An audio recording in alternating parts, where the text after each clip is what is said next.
નમસ્કાર મિત્રો, હું છું કુણાલ પટેલ. ફરી એકવાર આપણે એક એવા પરામાં આવી ગયા છે જે નિરાધાર કાકા છે ને આ ગામવાળા લોકોએ આપણો સંપર્ક કરીને આપણને બોલાયા હતા.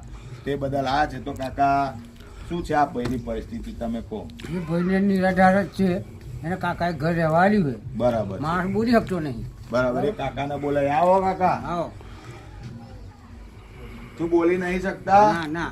તો મિત્રો, આગળ પાછળ છે કોઈ નહીં. આ ગામવાળાએ આપણો સંપર્ક કર્યો તો ને આપણે આયા એમનો વિડીયો બનાવવા માટે. તો કોઈને પણ કોઈ પણ જાતની સેવા કરવાની ઈચ્છા હોય તો સ્ક્રીન પર અમારો નંબર આપેલો છે. કોન્ટેક્ટ કરજો, શેર કરજો, ફોલો કરજો. અને કોઈ પણ છે અને નિરાધાર છે ને એમના કાકાએ કે રહેવા માટે ઘર આલ્યું છે. તો મિત્રો, બસ બીજું કંઈ કહેતો નથી, પણ જે પણ તમારથી સેવા થતી હોય એ સેવા કરજો મિત્રો. જય માતાજી.